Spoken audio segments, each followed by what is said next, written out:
అప్పుడు నాకు మెయిన్ నేను కాన్సన్ట్రేట్ చేసింది ఆర్ఆర్. నాకు దేవి మీద విపరీతమైన నమ్మకం అండి. ఎంత నమ్మకం అంటే నన్ను అతను బేసిక్ కింద చాలా తక్కువ చెప్పాడండి. ఒక టెక్నీషియన్లా చూడు, ఒక డైరెక్టర్లా చూడు, ఒక బ్రదర్లా చూస్తాడు. ఇది నీ ఇల్లు అండి, నాన్నగారు అడిగారు రేపు మీరు కనపడకుండా వెళ్తారేంటి అని అంటాడు. అంత ఇదిగా ఉంటుందండి నాకు దీనిలో. అంత ఫ్రీడమ్ ఇచ్చి నాకు ఫస్ట్ హాఫ్ చూశాడండి. చూసి ఇందాక చాలా తక్కువ చెప్పాడు. వాళ్ళ టీము మాస్ టీమే.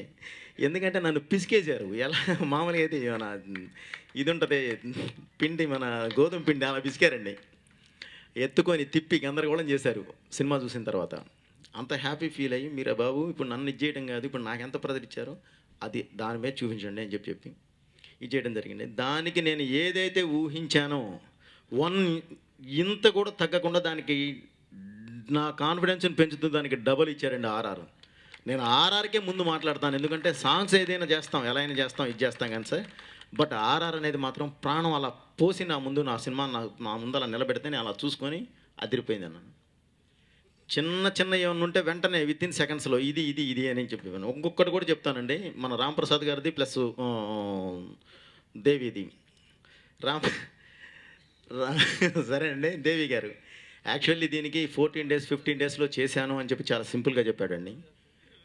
ఆ 13 days యాక్చువల్లీ నేను చెన్నైలో ఉండి తనతో పాటు తనని పొరపాటును కూడా వన్ డే కూడా నిద్రపోనీయకుండా చేయించి ప్రీమిక్స్కి ఫైనల్ మిక్స్కి బేసిక్ అసలు బయటికి రాడండి. తను మనకు వదిలేసిన తర్వాత అయిపోద్ది.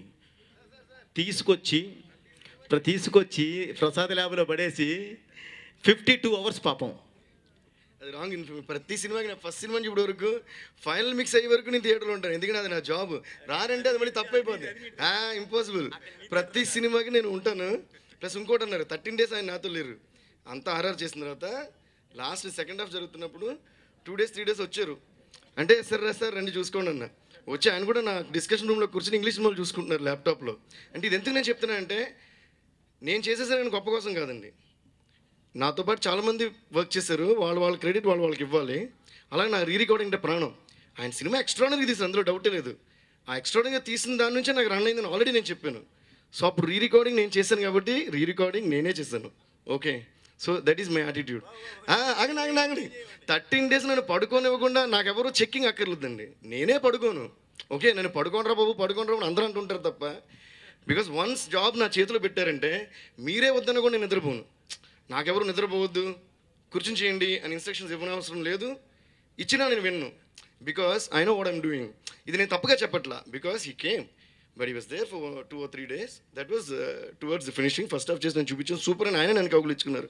మేము ఎలా అయితే ఆయన ఫస్ట్ హాఫ్ చూసి ఆయన కౌగులు ఇచ్చుకున్నామో అలాగే నేను ఇచ్చిన ఆర్ఆర్ చూసి ఆయన నన్ను కౌగులు ఇచ్చుకున్నారు. అలాగే సెకండ్ హాఫ్ చూసి అయితే నేను అసలు మామూలుగా తెలియదండి, సినిమా ఏంటి సార్ ఇలా తీస్తారు నాకేం అర్థం కావట్లే, చాలా సంతోషంగా ఉంది. బాలయ్య గారి సినిమా ఫస్ట్ మీ కాంబినేషన్ చేయడం అన్న. అలాగే సెకండ్ హాఫ్ ఆర్ఆర్ చూసి ఆయన షాక్ అయ్యి నేను కౌలించుకున్నాను. అలాగే ఇంకో బిట్ సాంగ్ చేసాం, అదైతే ఫైనల్ మిక్స్ డిటిఎస్ వచ్చే వరకు ఆయన కూడా వినలా. అంటే అది ఆయన నా మీద పెట్టిన నమ్మకం. ఇప్పుడు నేను చెప్పేదంతా పాజిటివేనండి, ఓకే, అది మీరు గ్రహించాలి. అందులో నేను నెగిటివ్గా చెప్పట్లా, ఎందుకంటే ఎవరెవరు వాళ్ళు అర్థం చేసుకోవడం బట్టి ఉంటుంది. ఇది కూడా నేను ఎందుకు చెప్తున్నానంటే I don't mind working without sleep and without food for n number of days, n number of months, because that's how I grew up and that's what I'm living for. I'm living only for my music. నేను బయటికి వెళ్ళను, పార్టీలకు వెళ్ళను, ఎవరితో తిరగను, ఏం చేస్తాను లైఫ్లో, మ్యూజికే చేస్తాను. ఓకేనా? సో ఇది నేను ఇంత స్ట్రాంగ్ ఎందుకు చెప్తున్నానంటే నాకు క్రెడిట్ ఇవ్వండి ఇవ్వకపోండి దీని గురించి నాకు సంబంధం లేదు. బట్ ఒకళ్ళు చెప్పి నేను నిద్రపోలేదనో లేదా మేము హింస పెట్టి చేయించుకుంటామనో, ఇంతకుముందు ఇలాగే ఒకసారి ఏదో ఆడియో మేము పిండుకున్నాం, మేము హింస పెట్టి చేయించుకున్నాం, వెంటనే మైక్ తీసి చెప్పేసి ఎవరో నేను పిండుకొని నేను ఆవునా మీరు పిత్తుకుని ఏమైనా పాలా, నేను ఇస్తే వస్తుంది ట్యూను, అది మీరు నచ్చదా నచ్చకపోవచ్చు, అది వేరే విషయం. మీరు బాగుంది అని చెప్పడం నా మీద మీరు పెట్టే రెస్పెక్ట్, బాగోలేదని చెప్తే నేను మీ మీద రెస్పెక్ట్ పెట్టి ఇంకోటి చేస్తాను.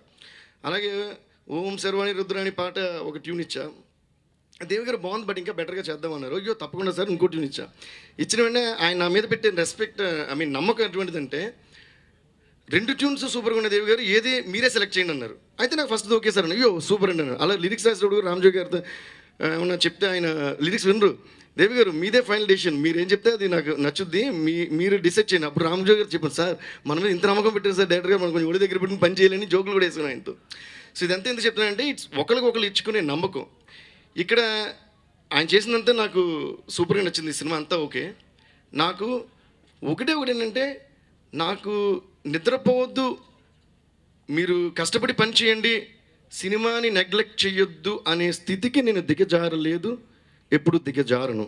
Because cinema is my first passion, music is my first love. So nobody needs to instruct me how hard I should work, because I have come to this position only by hard working, and I'll always stay, like Jagadhar chepnu, I'll always stay in your hearts because I am sincere and I am hard working. ఇప్పుడు నేను చెప్పేదంతా నిజమని మీ ఫేస్ల మీద, మీ lips మీద కనిపించే smile చూస్తే నాకు తెలుస్తుంది, ఎందుకంటే నేను ఎప్పుడు నిజమే మాడతాను. Thank you so much sir.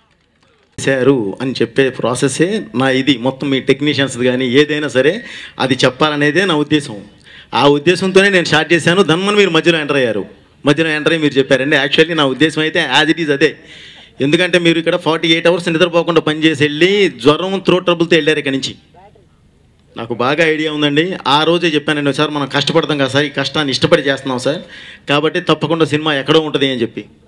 So నేను మీ మీద పెట్టిన నమ్మకం, మీరు నా మీద ఉన్న నా బిలీవబిలిటీ, ఈ రెండింటి ద్వారానే ఇది వచ్చింది అని చెప్పడం కోసం మీరు ఎంత కష్టపడ్డారో చెప్పడం అనేదే నా ఉద్దేశం అండి. మీరు కానీ మీ టీం కానీ ఎవరైనా సరే ఎంత కష్టం. తమ్ముడు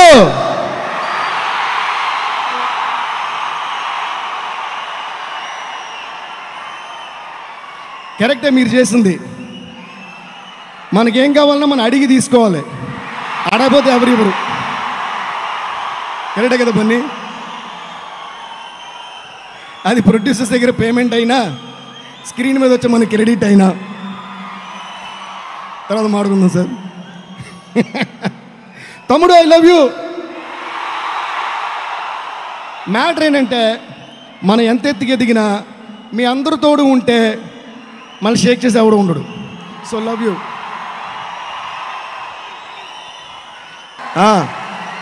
ఏ మ్యూజిక్ డైరెక్టర్కి వెళ్ళేది ఈ క్రెడిట్? అందమైన తారలందరూ ఫస్ట్ టైం చేసే స్పెషల్ సాంగ్ డిఎస్పి మ్యూజిక్ అంటే ఇంకా అందుకే తమ్ముడు ఇందాక నన్ను మనకు చెందాల్సి మనం అడిగి తీసుకోవాలి, లేదా చాలామంది ఇవ్వట్లా ఈ మధ్య. ఓకేనా? అంటే అది సమంత కానివ్వండి, అంటావా మమ్మ అని, కాజల్ గారు కానివ్వండి, నేను పక్కా లోకల్, పూజ హెగ్డే కానివ్వండి, జిల్ జిల్ జిల్ జిల్ జిగేలు రాణి, అలా చాలామంది. అలాగే ఇప్పుడు శ్రీలీల గారు కూడా కిస్ కిస్ కిస్ కిసిక్క కిస్సా కిస్సా కిస్ కిసిక్క అంటూ ఒక ఝలక్ చూపించారు మన పాటలో. థ్యాంక్ యూ శ్రీలీల గారు. సార్ రవి సార్, మళ్ళీ నేనేదో స్టేజ్ ఎక్కి ఎక్కువసేపు మాట్లాడినా నన్నొద్దు. మీరేమో నేను మా టైంకి పాట ఇవ్వలేదు, టైంకి బ్యాక్గ్రౌండ్ స్కోర్ ఇవ్వలేదు, టైంకి ప్రోగ్రామ్ రాలేదు, ప్రతిదీ నాకు మీకు చాలా ప్రేమ ఉంది నా మీద. కానీ ప్రేమ ఉన్నప్పుడు ఏంటంటే కంప్లైంట్స్ కూడా ఉంటాయి. కానీ నా మీద ప్రేమ కంటే మీకు కంప్లైంట్స్ ఎక్కువ ఉంటాయి, ఏంటో అర్థం కాదు. ఇప్పుడు కూడా నేను బయట యాక్చువల్గా నా 25 మినిట్స్ ఆచి నా వందు సార్ కెమెరాలు ఎంట్రీ, నాకు అసలే సిగ్గు. I'm shameless only when I'm stage. Of stage I'm the most shameful person you can ever meet. నేను అన్నా లేదురా బాబు, నేను లోపలికి వెళ్తే వదలట్లా. ఓకేనా? లాస్ట్గా I could hear the song kiss kiss, so I came running. మీరు వచ్చిన ఏమన్నారు, రాంగ్ టైమింగ్ సార్, లేట్. నేనేం చేయను సార్, ఇవన్నీ సెపరేట్గా అడిగినప్పుడు పెద్ద కిక్ ఉండదు, ఇలా అడిగేసేయలే. నేను ఎప్పుడంతే ఓపెన్. ఓకే సార్, నేను ఎప్పుడు ఆన్ టైమింగ్.